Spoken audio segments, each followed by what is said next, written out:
healthy people, like emotionally healthy people, work their way out, like to get over the traumas and the sadnesses and everything that happened to their life. But actors should remind themselves of it, and they feed on it. So, and I said that I always felt that this beautiful feeling you get at the end of a hard scene has something poisonous to it. And I still believe in this, because acting sometimes it takes you to places where you should work on yourself to get over. But as an actor, you can't. The story is, every once in a while, a member of the human race achieves the next level of divinity. Whether they're called saints, prophets, or popes, the Messiah, or the Dalai Lama, they are revered by huge populations as being holy, having the quality of godliness. Forget about attaining that level of righteousness in our real lives. What about simply trying to capture the essence of these sacred figures as a storyteller or actor? Today, we discuss the challenges of portraying holiness. I'm Joel Ackerman. This is Lightwise.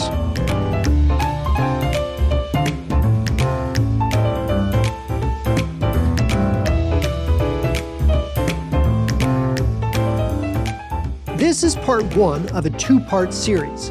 In its companion episode, we discuss the challenges of portraying evil. So be sure to look for that wherever you're consuming this podcast. Nicolas Mouawad is a Lebanese film and TV actor who's starred in some of the most watched and critically acclaimed drama series in Egypt, Lebanon, and the United Arab Emirates. In 2019, he starred in his first English-speaking role as the prophet Abraham in the American feature film His Only Son, which was finally released by Angel Studios this year. Here's a clip from the film. Oh, Lord God, I beg you. I beg you for your mercy. Do not let my sins be on my son's head. The son you promised.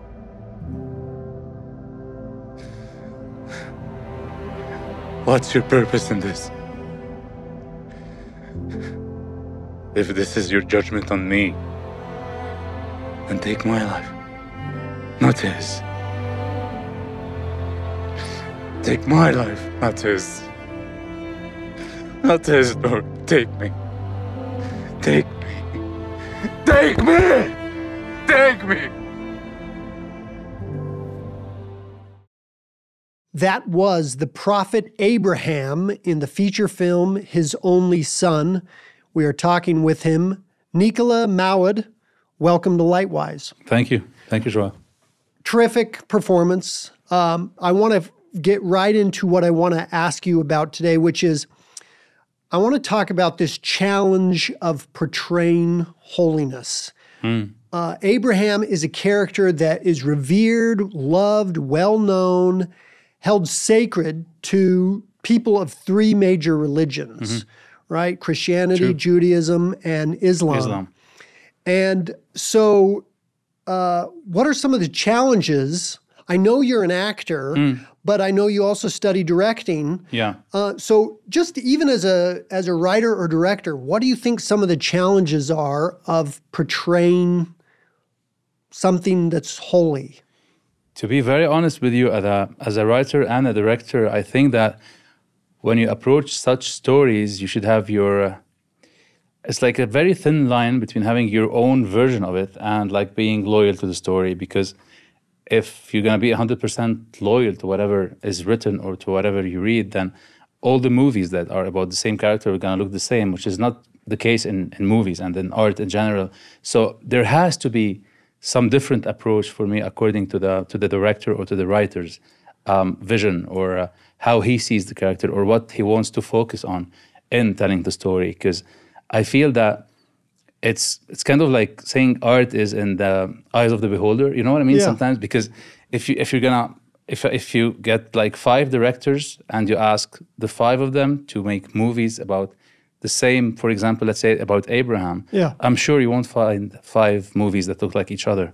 So it's about don't being afraid of having your own input, of course, as long as you're loyal to like the major events. Yeah. So I think this is actually really important because if you, as you're saying, if you stick so closely to the text, not only, I think you made the point, it would be boring, right? Because they'd all look the same. Definitely, and like we've read them 100 times. So it's Right. like, what's the point of making a movie? Exactly. But how do you, as you said, how do you do your own spin while remaining faithful to the text? I definitely agree. You have to go away from the text. I think it's about reading behind the lines, to be honest. It's about like digging into layers that you don't read or like you couldn't read. It's about trying to imagine what happened in between, like those, for example, major events, or what happened inside the character. And this is where also the actor's approach is. So it's trying to put from yourself, like give yourself to the character, but without actually bringing the character to your own space or to your own resemblance. And as an actor, for me, like the major point in this movie was like always in the back of my mind to make it feel and look and seem as human as possible. Because no matter how iconic this character is or how holy he is, he's a human being at the same time.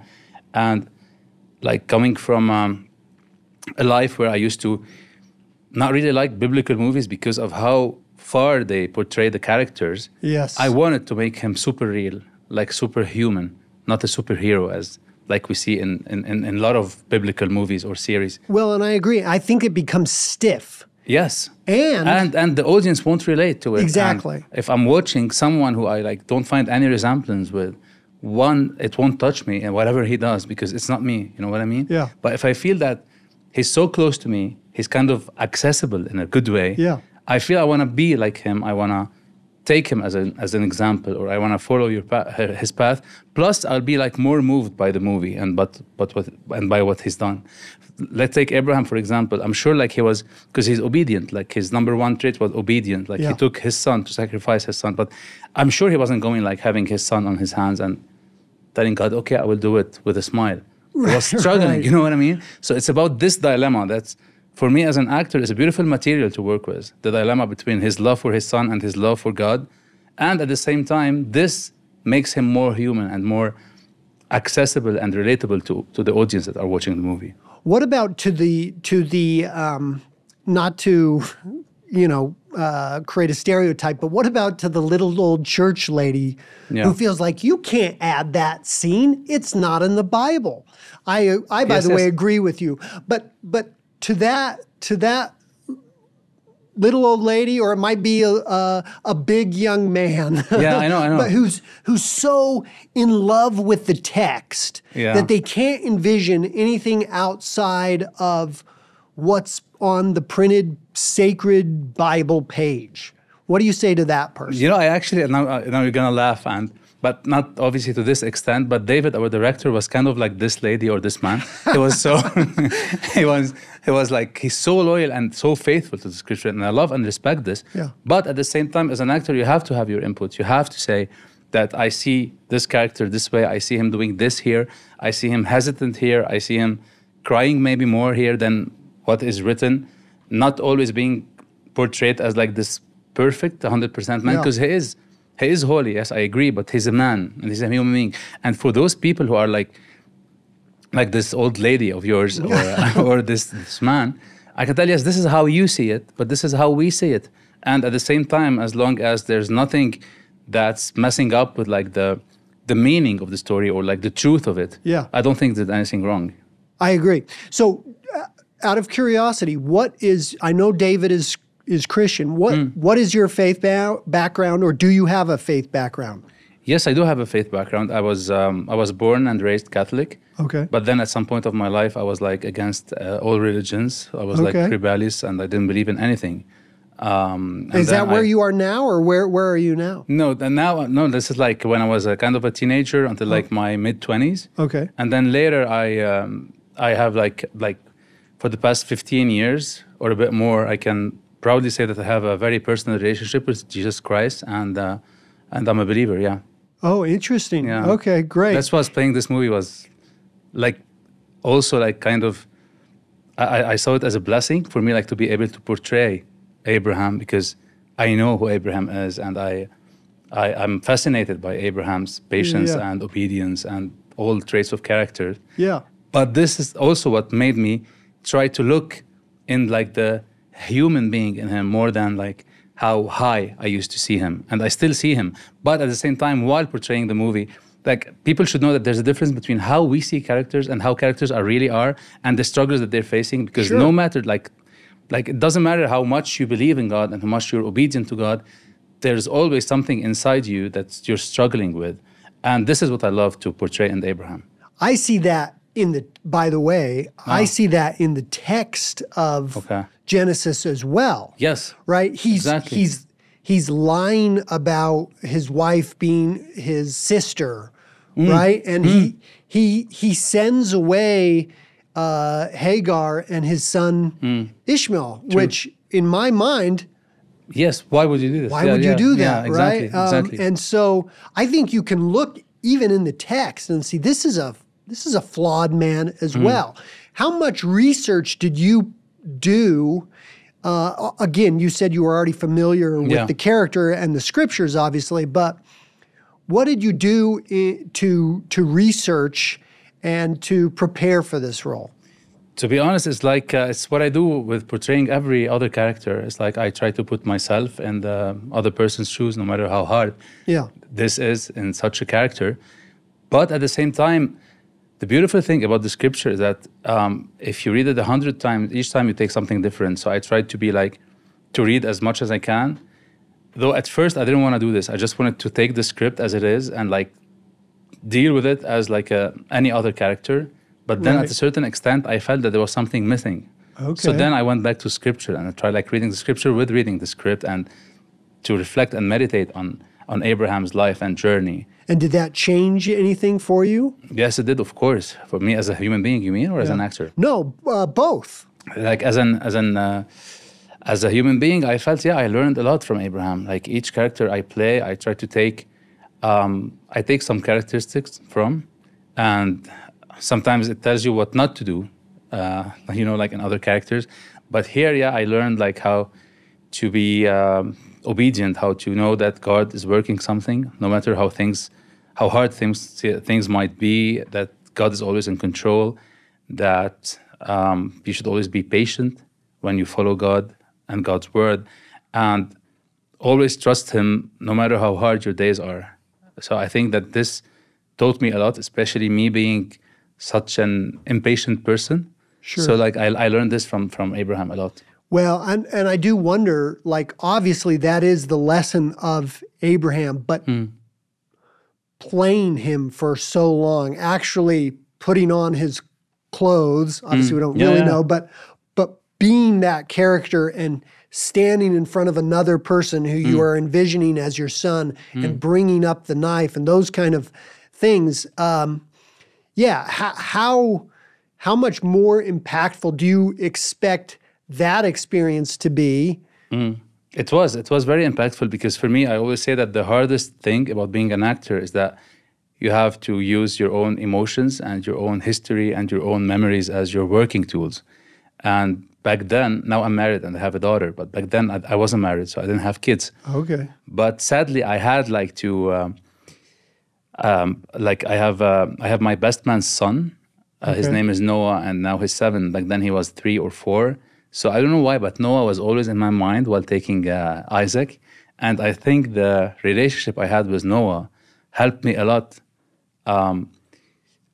to like have the relationship Abraham has with Isaac become more real and more realistic. And, But at the same time, when he takes him and he has in mind that he's taking him for sacrifice, I had also like Noah in mind, which is like kind of very disturbing emotionally.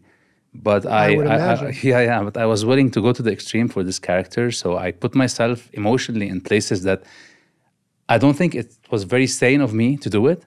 But at the time, I felt I want to give it my all. Yeah. And I remember there was one day that I was shooting a scene on the movie. I was on set and I wrote something, because I write something when I have an idea. I always like to write. Like this is how I get my mind out. So I wrote something about saying how insane the career, or like the fact of being an actor is. It's like I wrote something that says that healthy people, like emotionally healthy people, work their way out like to get over the traumas and the sadnesses and everything that happened to their life. But actors should remind themselves of it, and they feed on it. So, and I said that I always felt that this beautiful feeling you get at the end of a hard scene has something poisonous to it. And I still believe in this, because acting sometimes it takes you to places where you should work on yourself to get over. But as an actor, you can't. Like, I lost both my parents, for example, in my life to cancer. And instead of trying to put this memory on the side, I always find myself like opening this drawer and bringing this memory back to use it in a certain scene or in a certain character. And it's kind of tiring and exhausting emotionally. It's a great point that I've never thought of, which is, I love that idea that a regular person deals with their baggage, their emotional experiences, so that they can move on. Yeah. And an actor goes, I kind of need to keep that so that I can keep, you can keep like feeding using on it. it for material. Exactly, you keep feeding on it, and it's not like emotionally healthy at all. How did the best man, Noah's father, feel about you using him? You know, I told them this actually not long time ago. I told them this probably a couple of months ago, and they were both surprised. But him being a director, he completely understood what I was saying. Yeah, but he's also in film. His wife was like, "What? Really? Why did you do this?" You know, which is normal. But yeah, this is like the only thing I had like to hold on to make it because you didn't have your own real, child. Because I didn't have my own child. Yeah. Interesting. Okay, I want to go back to this idea of holiness. And by the way, I completely agree. Right? Everyone who we consider holy had challenges, had real life experiences. So to paint them stoically doesn't do anyone a service. It's not interesting and it's not relatable. True. It doesn't impact us. But I'm waiting for your but. But my question is, how do you define holiness? Like what does it mean then? What makes someone holy? To be honest, I feel or that something holy. Yeah, I feel like the facts that happened already, what's written in the scripture, how we have seen Abraham and how Abraham really is, like, for as long as I can remember, is itself holy. So I feel that what's happening in the stories and what Abraham is doing or whatever other biblical character is doing is holy itself. So I don't feel it's our obligation like to make it seem holy, because it really is holy. I think the hardest part would be to not to take off the holiness, but to make those people human beings more than just like being holy and kind of untouchables or unreachable. You know what I mean? Because I feel like the holiness is already there. I mean, like, what holy would you more ask? Like, what holier is than a person willing to sacrifice? Because no matter how hard he struggled, at the end of the day, he wanted to sacrifice his son. Right. So what can be more holy than this? I think nothing. So that's what I feel, that it's not our obligation, as long as we're loyal to the scripture when we do such stories. It's not our obligation to push the holiness side. It's the other way around, because the holiness side is already there and it will always be there. But it's for us to make them more human and more relatable. So I love that idea that the events themselves are holy. The people are holy. And so it's almost like not only do we need to make them more human, more relatable, but also we just need to not screw it up. By trying to add holiness, trying to make it glow or make it, because it will lose its reality. Yeah, and so I think this is one of the challenges of holiness, right? Is it becomes too cheesy, too cliche, too stoic, any of those things. Yeah. One of the questions that I had was, as I watched the film, there's a distance. You spend some nights looking at Isaac, right? But frequently when Isaac and Abraham interact, there's a distance there, which I'm sure grows from the pain which he's anticipating. Was there any instinct to be more, especially as I learned that you're envisioning a 4-year-old, not a 15 to 17-year-old boy, was there any instinct to, hold on to Isaac a little bit more, show more affection, or was that not a part of any? You know what I felt like back then. But I really love the question, and I almost forgot that part actually about the character, because we shot like years back. For me, it was kind of the guilt that was keeping Abraham from getting close to Isaac, because he was looking at him all the time, knowing that he's going there to do this. Isaac not knowing. And I somehow felt I needed to distance myself from him. You know, when you do something wrong or something bad, you can't really look in other people's eyes. Yeah, exactly. We all do. So like, it's about not looking in other people's eyes when you feel you're doing something bad to them or you're feeling guilt towards them. It's kind of, he's always trying to make, like, to keep this distance or like to run away from him or from his eyes because he couldn't bear the guilt. And like it became more and more when they got like closer to Moriah. So it was at first, he was like, because it's always the case, like at first you want to tell people how much you love them, but then when you feel you can't do anything to save them, you feel kind of guilty and you start to deal with it with distance. Yeah. I did feel that more than being able to think, oh, it's the guilt. But I felt that, and I think it's one of the credits to your performance and to the film. Thank you. Is that not everything had to be said through dialogue. Not everything had to be on the nose. Hey, here's the lesson you're supposed to learn from this, or here's the thing you're supposed to draw from this. But there was a lot communicated, again, in your performance without words. Without saying a word. Without saying a word. True. That showed this turmoil that Abraham and Isaac and others were going through. I'm very happy you were able to see that. Yeah, thank you. It was great. So here's another observation that I made that I think is interesting. Tell me if you agree with this. Holiness, interestingly enough, in a way, is kind of like sexuality or violence in that storytellers have to be very delicate about in how they say it, in how they communicate it, because again, it's such a emotionally charged experience, just like sexuality or violence, that people have very strong opinions about that. Do you have strong opinions about the way holiness should be communicated? Do you see that comparison? Does that make sense? Yeah, I do see the comparison. You know, actually, it's a beautiful question, but I never thought of it. But I think that it, like for me, it's all about being real and being realistic. And I'm the other way around. So I'm kind of, I don't like it when it's like too holy because, again, it makes it feel too unreal.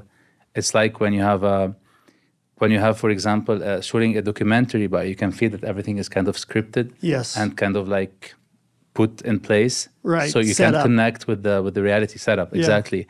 So I feel that it shouldn't be it shouldn't be taken to that extreme, to be honest. Yeah, I feel it's like people should be more comfortable in dealing with it, and as comfortable in dealing with sexuality or violence or whatever thing. We're storytellers at the end, so you have to be loyal to the story, not having in mind what other people will say or how they will receive it. Yeah, and paradoxically, I think the truth that at least you and I are both coming to is that you can't treat these sacred things too sacredly. Yes, exactly. Would you agree with that? 100%. If you're too sacred about these things, it becomes unrelatable. And I think what, similar to His Only Son, The Chosen does a nice job of this. But interestingly enough, I've heard that there are people who write in to Angel Studios and say, you made Jesus making funny noises with his mouth, or you showed Jesus rehearsing for the Sermon on the Mount.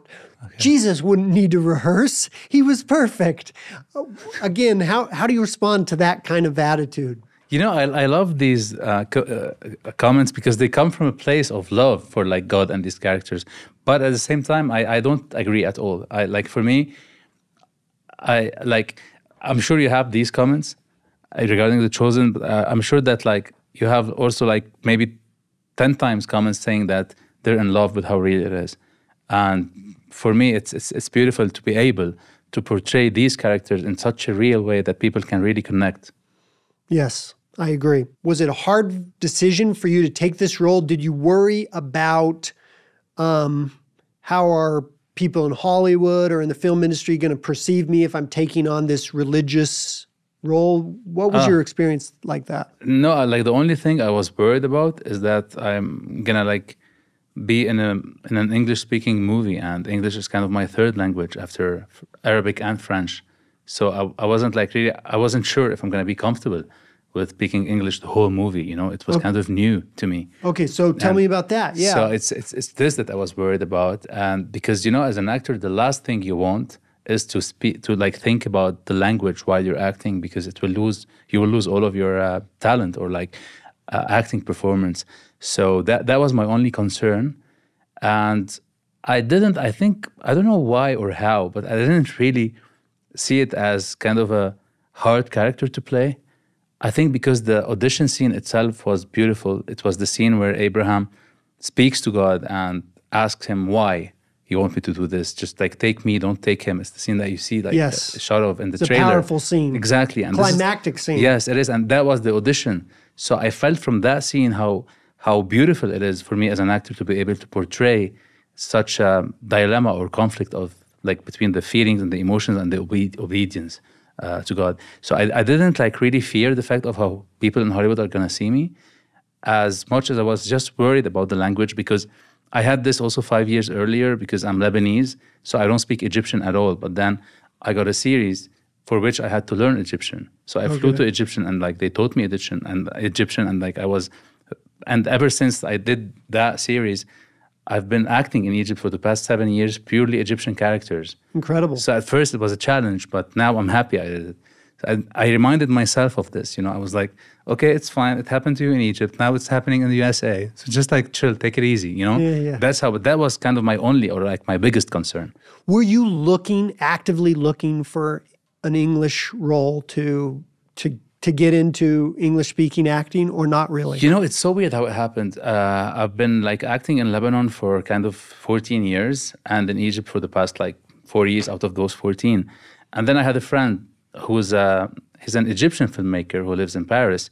And I told him, listen, his name is Hisham. Listen, Hisham, because he knows I speak French as good as Arabic. So I was I had in mind, I can go maybe to France and do some French roles and stuff like that. And he said, the first thing you have to do is to have an IMDb account.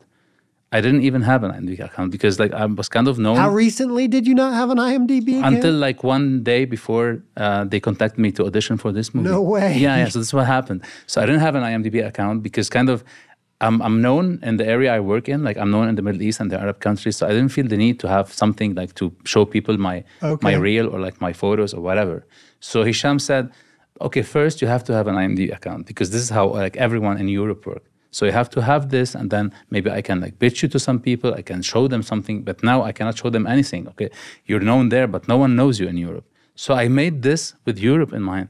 And then the day after, I got an email from Roman Medyanov, one of the producers, saying that they are auditioning for the role of Abraham, and that the director had seen my profile, and he wanted me to have it to send them an audition tape. I was like, what? This does it work that fast? In one day. It's so weird, yeah, actually, and this is how it happened.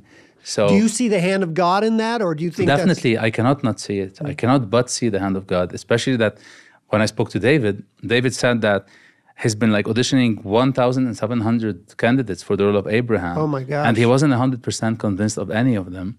And they were in a hurry to find Abraham because they wanted to go to production.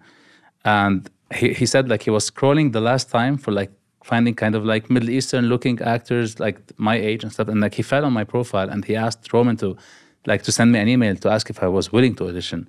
And when I came here and when I sent them the audition, they had a problem with my working permit because I didn't have a US visa or residency or whatever. Right. And they were so tight on scheduling, so I thought that they're gonna go for an easier option.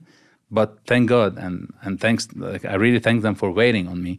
So they postponed the shooting for 4 or 5 months until they got me a working permit, and we shot in June instead of December. Incredible. Yeah. I want to go back to your audition. Do you feel after you made the whole film that scene was the most difficult scene, that scene from the audition that you referenced? Yeah, it is. If it's not the most difficult, it's kind of a climax in the movie. For sure. Which is amazing. And I even remember during the shooting, there was a day where we should, I think, wrap at 4 a.m. or 3 a.m. And then it was almost 2 and we didn't start this scene. And it was on the menu.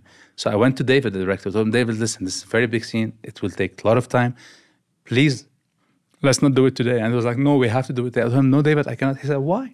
You didn't in the audition. It was amazing. Just do the same. He was like, And then we did the scene.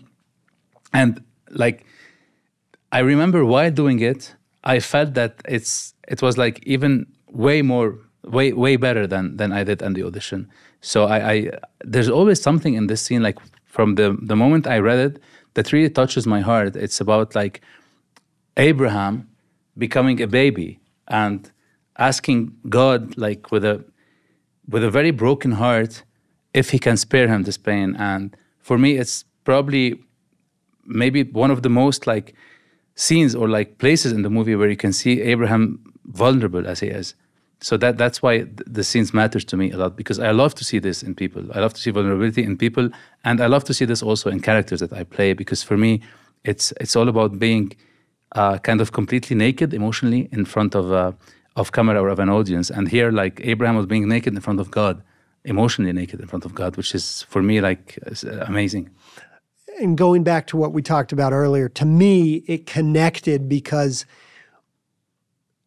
with what you said, it brought the humanity to Abraham, which I'd almost been waiting for. It was almost like when this scene happened, it was like, here it is. This is the Abraham that I've been waiting for, because this is how I would feel in Abraham's shoes. And it was like a relief it's beautiful to hear this. That he spoke these words, right? And it was very well done. I understand that you've had some negative backlash. Yeah. Possibly from people in the Islamic faith for portraying a prophet, which is a big no-no in their religion. How have you dealt with that? To be honest, I completely understand their point of view, because if it was forbidden in my belief or in my religion to portray a prophet, I would have like really acted the same way probably. But as I reply to them, I'm gonna tell you now, like for me, it's not a no-no to portray a prophet, as long as I'm portraying the prophet in the most beautiful image. So that's how I saw things. And I think that each person, as long as he's loyal and faithful to his own principles and beliefs without hurting other people's feeling, I think he should be able to do it. And but at the same time, I completely understand their point of view. Sure. But I'm very happy because lately I started really like getting messages from some of the people saying that kind of like, we know we don't like fully agree with what you're doing, but we're really impressed with the work. Like they've seen like some scenes or like the trailer or stuff, and they're like expressing their admiration, which for me, I found it that's pretty very incredible. Beautiful and very surprising, and I'm thankful for them. When you took the role, did you think about that? Did you anticipate? The Islamic belief would prevent this, and yes, I did. I did, because I'm familiar with the Islamic belief. I live in a country that's like has like a mix of like 18 different religions, and I work a lot in Egypt as well. Right. So I could completely see, and I thought of it. But then at the end, I thought that I'd better be loyal and faithful to what I believe in. And as long as people see how much I love them and they have respect for them, I'm sure they will be respectful towards me. And this is what I've been experiencing from day one in Egypt. Like, I'm Lebanese, I'm Christian, but the Egyptian people like really had embraced me from day one, from my first series. And until now, like I'm one of their like favorite actors, which I find very impressive, and I'm very thankful for that. Yeah, for sure. I'm not tapped into Egyptian culture, but congratulations on being one of their favorite actors. Thank you. Let me ask you this. Speaking about some of your other roles, I understand that you have since played the role of Solomon, not in a biblical rendition of Solomon's story, but in a more fantasy type story, but still that character of King Solomon. How did that compare to playing the character of Abraham? Totally different, or are there similarities because they're both biblical characters? No, it's totally different because it's a completely different movie. It's not a biblical movie. It's a fantasy, like you said. So it has nothing to do with this character or with this movie. But I think, again, that's the beautiful thing about being an actor, is like you get to experience as many characters and as many movies as you can, and to enjoy every one of them. Is any part of you start to go, wow, I've played Abraham, who's the father of all nations, the most faithful man, faced this possibly one of the greatest trials that humanity's ever faced. And now I've played Solomon, the wisest of all. I must be, is this typecasting? I don't want to go there. I think they just like ran out of options. So. No, I mean, like, definitely the fact that I look kind of, because I heard it from someone, like I look kind of Middle Eastern, but not like the Middle Eastern, like so far from like European-looking people or like even American-looking people. Like they told me that I have this kind of feature that can come from the Middle East. Ethnically ambiguous. Yes, exactly. Oh, that's a beautiful way to say it. Yeah, I think that's what they told me. As I said before, you look at Abraham's life, just the account we have in Genesis, various decisions he made, taking multiple wives, casting away his other wife and son, lying about who his wife was, arguably to protect her. But we see him as very flawed, and he does things that today we would say, that's wrong. Do you feel that it is wrong to judge another culture and another time by our current standards? Yeah, for me, it's even wrong to judge another person, even if the person is not living in another time, and even if he's living in the same time as us. For me, like, judging is wrong, because who are we to judge? And I love the thing in the Bible that says, like, you should take out the I don't know how to say it in English, because I know it in take French. The beam out of your eye before taking out the lug from your brother's eye. So it's like, for me, this resumes how I see people who are kind of judgmental or who judge anything, because I don't believe that anyone has the right to judge anyone, because we all have flaws, we all have sins, and no one is perfect. I love that, and that's a theme of the movie. It's in His Only Son as well. I agree with you. I love the saying. It's trite, but I agree with it. Don't judge me because I sin differently than you. Yeah, exactly. And the whole idea of weighing sin seems petty to me. Oh, yes. Your sin is worse than mine. Exactly. If you believe in God, especially where you go, as the film points out, if you believe in God, then any sin, whether it's, you're a jerk or whether it's something much worse, separates you from God. Exactly. This episode is part of a series. In our companion episode, we're going to be talking about portraying evil and the challenges of portraying evil. I wanted to ask you, have you ever portrayed not just a flawed character, because as we've talked about, all characters, if they're interesting, are going to be flawed. But have you ever portrayed a true bad guy, a real evil character? Yes, I did. I did in an Egyptian TV series, probably around 4 years ago or 5 years ago. It was a character who was like kind of he's the evil mind behind all the bombings that are happening, like the ISIS bombing that were happening. He's kind of like the planner, but you see him like in a suit all the time, like very clean, very decent, but he's evil. Tell me about the contrast between that and specifically the challenges of playing a truly evil character. To be very honest with you, I believe that always as an actor, you should never judge the character you're playing. So, and the hardest part about playing evil characters is that you have to justify their evilness in order for you to play them and not looking funny. Because if you judge a character you're playing, and if you don't believe in the actions of the character or in what he's doing, then the audience will not believe what you're doing neither. Because no one, or at least no one sees themselves as evil or as bad. Right. Yeah. They're not being evil for evil's sake. Exactly. Yeah. So I think that the hardest part about this character is to try to kind of justify his evil actions. It was a bit challenging. It was very challenging because, I'm someone who's against all these, obviously. But in order for me to portray it, I had to convince myself to believe him and to believe in what he's doing. And this was kind of the hardest part. So I created kind of a backstory for him that makes him kind of like eligible of doing this. So that wasn't written, but like it was kept for me while working on the character, and it worked pretty well.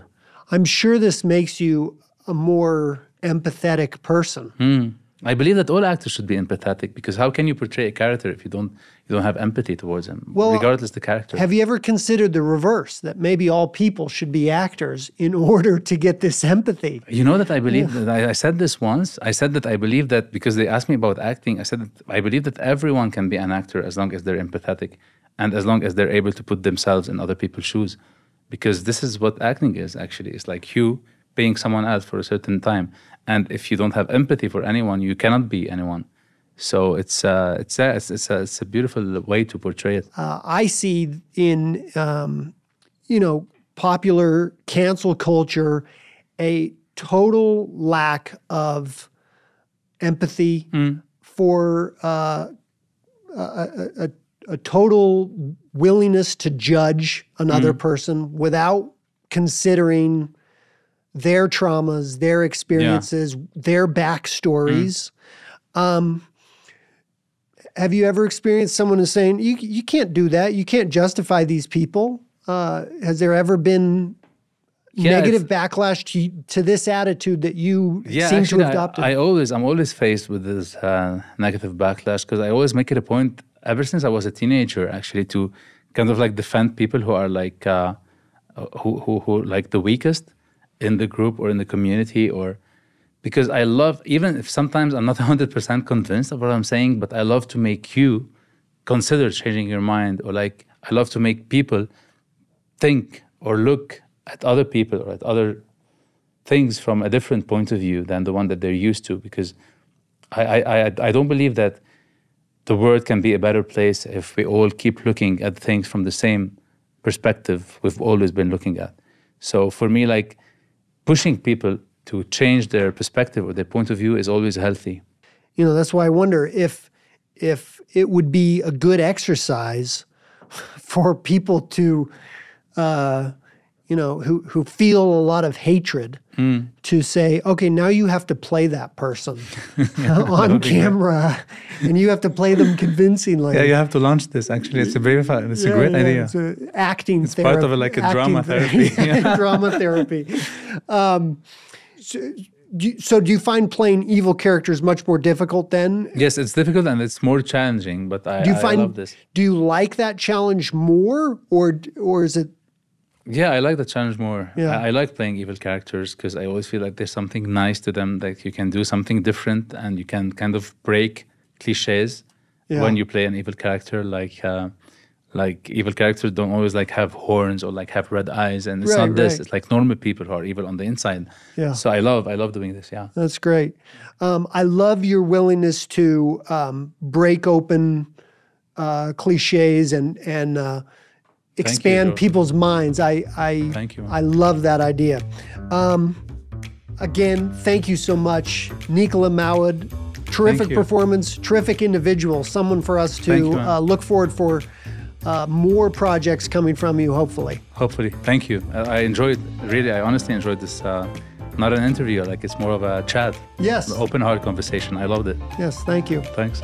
Lightwise is a video podcast production of Angel Studios, released every other Tuesday. To watch more episodes or be notified of new episodes of Lightwise, click subscribe or download the Angel app now, wherever you get your apps. If you'd prefer to listen instead of watch, you can find the Lightwise audio podcast version wherever you get your podcast. Also, to watch the movie His Only Son, which will soon be streaming for free, go to angel.com/son. This episode of Lightwise was hosted by Joel Ackerman. It was written and directed by Joel Ackerman, produced by Cameron Jackson and John Shea Van Sickle, and edited by Cameron Jackson, with sound recording by Garrett Briggs and sound mixing by Brian Densley. So Enigma magazine called you TV's Lebanese heartthrob. And I am very interested in becoming a heartthrob myself. I'm wondering what do I need to do? What do I take handsome lessons, or what is the I think you're already there. You just don't know. Me and no one else. We just need to get Enigma magazine, take photos of you. Because Enigma, by the way, is I'm wondering if I should do the. Yeah, that would be good. Yeah. Just Yeah, kind of. that's You've what got I'm doing. the. Yes. There you go. Exactly. Just kind of. Perfect. Yeah, you're there. See, I'm I there. told you. Okay. You've always been there. You just didn't know.